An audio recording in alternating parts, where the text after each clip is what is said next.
Hello and welcome to Weird Around Illinois. Today we're going to take a look at some of the best places to see a UFO in Illinois. So let's get weird.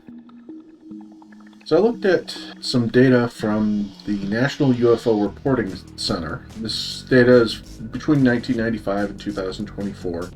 It was compiled by this website called Stacker, which basically provides journalistic support to journalistic websites. They broke it down by city, and with that in mind, we have the top 10 cities in Illinois for UFO sightings. So why don't we count them down? I'll take the first one. Number 10. Plainfield, Illinois, where we have 37 UFO sightings in that time period that I mentioned, 1995 to 2024. Plainfield, it's exactly what it sounds like. Really plain, huh? Yeah, it's a lot of flat land and corn and fields as far as the eye can see, and it's every time I hear Plainfield, I immediately get nervous because my biggest memories of Plainfield are these huge tornadoes that hit there from time to time. It seems like whenever there's a really bad tornado in Illinois, somehow or another Plainfield is involved. Fits the name, I guess. Yeah, so, I wonder if any of these UFO sightings that they're seeing are actually like cows flying through the air being propelled by tornadoes or something. Maybe. Unless they're like glowing. Yeah. That'd be different. Well, that could be a flaming cow flying through the air. Yeah, maybe the air is just really not moist at all, not humid. Yeah, who knows? Yeah. Number 9 on our list is Northbrook with 38 UFO sightings. Now, Northbrook, I'm a little more familiar with. I travel through Northbrook quite a bit. I know you guys have been there quite a bit. A little more populated, I think, than Plainfield, or at least the area around Northbrook is. It's fairly close to Chicago, maybe a 20-minute drive away. It's very built up. I mean, it's not like we're out in the boondocks here. I mean, this is a pretty populated area. Yeah, in a way, I'm a little surprised there's not more. But good point. We'll talk about that later when we compare it to the others, I suppose. Yeah, I guess there's not a lot unique about Northbrook, but no, it's a typical Chicago suburb. Yeah. Maybe a little more affluent than some suburbs, but what I find interesting is Northbrook is not one of those cities that's right on the lake. And I really expected on this list to see a lot of cities right on Lake Michigan because of the reports that we've had of UFOs, or USOs coming out of Lake Michigan. So far, the first two, no.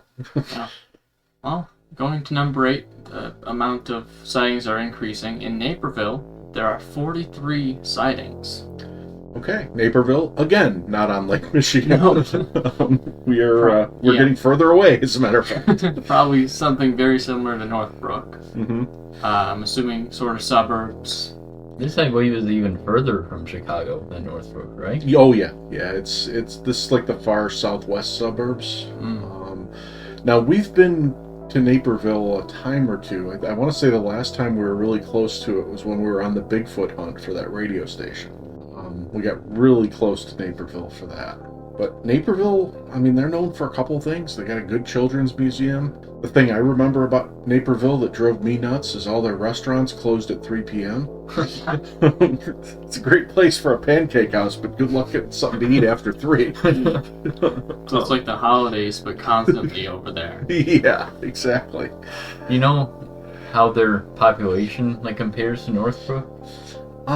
More populated. I think it's a bigger city. Oh, okay. That explains it then. Yeah. And it's kind of out in the boondocks, like I said. I mean, it's built up. It's not like a farm town or anything, but it's about as far from Chicago as you can get and still be a populated Chicago suburb. So number 7 on our list is Peoria, which is even further out from the lake and from Chicago than Naperville is. Peoria is like more north central Illinois. I don't even consider Peoria a Chicago suburb. You're getting more into that vast wasteland that I call Illinois south of Chicago. It's not quite like a true central or southern Illinois town where it's like a college town or a farm town or anything like that. But it's definitely not something that has a normal suburban or big city feel to it. It's a little more laid back, a little more rural. And with 45 sightings there, Yeah, I don't know, other than maybe it doesn't have the light pollution. That's what I was just thinking. Maybe there's less light pollution there. Yes, this is kind of reverse what we were thinking, getting close to like Lake Michigan. Maybe it's getting farther away in the more field areas where there's less pollution. Mm-hmm. Interesting. Because I don't remember what town this was, but we even saw what we would call UFOs. Yep. Fairly far away from Chicago. Yeah, that was far west. That was actually that was I think in the vague direction of Naperville. We're probably a little further north of that. I think so, yeah. Yeah, so Peoria, I guess, clearer skies that may indicate why there are 45 sightings there. Number 6 on our list is Orland Park. This area apparently has had 46 UFO sightings. Now, the thing that I remember about Orland Park is it is pretty close to Joliet, which means it's in the southwest suburbs of Chicago. Again, not right on the lake.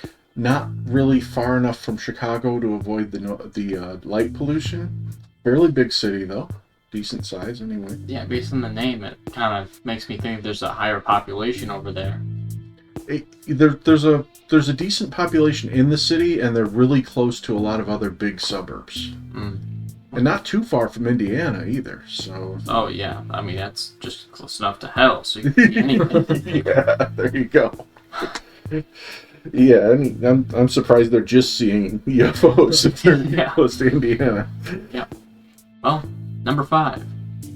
In Oak Lawn, we're moving past the 40s, up to 52 UFO sightings. Okay. Oak Lawn, I guess there's a lot of lawns there. You're seeing a lot of UFOs. I don't know what else to tell you. Another one of those great southwest suburbs, nowhere near the lake, not terribly close to Chicago.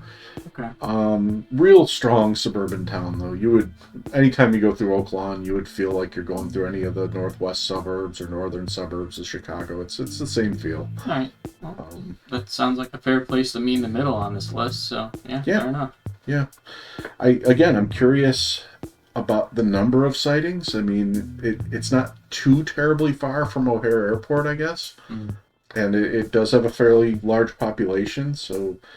The human bias applies to this, and we can talk more about this as we get into the even bigger places, but the human bias that I've talked about many times in other podcasts, it's, of course, where there are more people, you're going to see more cryptids, or you're going to see more UFOs, or you're going to see more ghosts, just because there are more people to report them. So that may very well be what we're seeing as we get further down this list. Yeah, I'd like to say if there's a good combination of high population and low pollution in the sky, that's a good equation. Funny you should mention that, because the next one on our list meets those criteria perfectly. It's Springfield, Illinois, which is way downstate. Capital. It is a fairly big city. I mean, I think it's either the third or fourth biggest city in Illinois, but it is nowhere near Chicago, nowhere near Lake Michigan. There have been 57 sightings there in the time period that we're measuring. I gotta believe on the outskirts of Springfield, you don't have much light pollution at all. Yeah. And it's probably one of those cities that, the old joke is they roll up the sidewalks at night. It's a city, but a lot of these cities in rural areas don't go all night like Chicago does, or like some of Chicago's suburbs do. That I wouldn't be surprised if the light pollution drops to almost nothing in Springfield after like 10 p.m. Yeah. So, I mean, over in Springfield, I'd assume, as we mentioned, there's going to be some population there still. I'm assuming also that there's going to be some kind of government officials around there. I mean, it is the capital. There has to be. Yeah, the state. Most of them. State Senate is there. The governor's mansion is there. Yeah. So. Is there an airport in there? Yeah. There. Yeah, so it's got everything you would expect in a major city, plus it's got those government places that UFOs might take an interest in. I don't know why UFOs would be interested in Illinois government specifically, but who knows, maybe they're studying corruption. Yeah. I'm actually surprised that there's not more in Springfield now I'm thinking about it. Yeah. 57. Interesting. Number 3 on our list is Rockford. Here there were 133 sightings. Okay. Well, let me start by saying that Rockford, I believe, is the second most populous city in Illinois, in Chicago. So that could explain the huge jump in sightings, or it could just be because it's Rockford. Yeah, it's one of those places where, like, in the back of your mind, you're really not surprised you're seeing a bunch of UFOs. No. It's that bizarre of an area. It really is. I mean, Bloods Point Road is pretty close to there. There's a lot of haunted sites in Rockford. There have been a couple cryptid sightings in that area, and apparently a lot of UFO sightings as well. Yeah. I bet the aliens are very interested in it. They probably find it like it's entertainment. Yeah, maybe. And there's a big river that runs through the middle of Rockford. So, you know, my old theory about Dogman following the river, who knows? Maybe that explains some of the cryptid sightings around there. Yeah. Maybe. But, in general, if you're going to Rockford, be prepared for some weirdness. And apparently watch the skies as well. Yeah. But number 2 is Tinley Park, coming in with 159 UFO sightings. So that's a lot. Yeah, it is. Tinley Park is very, very close to Chicago. But, you know, there are a dozen suburbs very, very close to Chicago that did not make this list. Yeah, so what makes this area so special? I mean, that's a lot. Well, as it turns out, there was a specific set of sightings in the early 2000s called the Tinley Park Lights. And that accounts for a lot of these 159 sightings on the list. I think this is a significant enough incident that we should probably do a podcast specifically dedicated to this rather than jumping in too much to it now. But there have been experts who've analyzed this particular UFO incident and said that it should be counted among the unexplainable UAP phenomena. Okay. Yeah, I haven't heard about that whole thing. I'll have to look into that. And that brings us to number 1 on the list, which should be no surprise to anyone, Chicago. Chicago, you have the largest population in Illinois. Yeah. You've got Lake Michigan right there. You've got an airport right on the west side of the city in Midway. You've got a lot of important government buildings and architectural structures. Yeah. There's no reason for an alien not to be in Chicago. Yeah, not to mention it might be the biggest city, maybe aside from New York, there is in the U.S. Yeah, all over the U.S. Third biggest, I Third think. biggest, yeah, behind okay. New York and L.A. Certainly the biggest in the Midwest. Yeah, what's the other one in the top 3? L.A. L.A. Okay, that makes sense. Yeah, but well, yeah, why wouldn't this be a key visiting place for UFOs? And you know, with millions of people living in the city, why wouldn't there be more people out there to see them?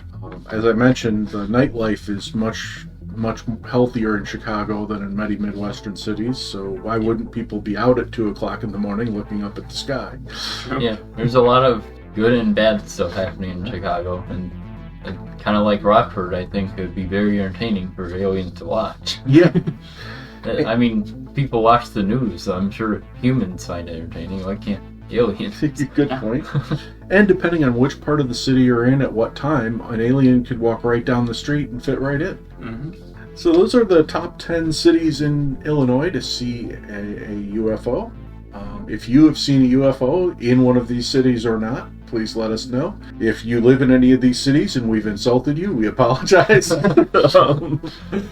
live pretty close to a couple of these cities ourselves, so we're including ourselves in that mix. Let's face it, if you live in Illinois, you're probably living somewhere weird. So, and if you're listening to our podcast, you probably know that. I'm not going to worry too much about it. As always, thank you for listening, thank you for subscribing, and we hope to talk to you again soon.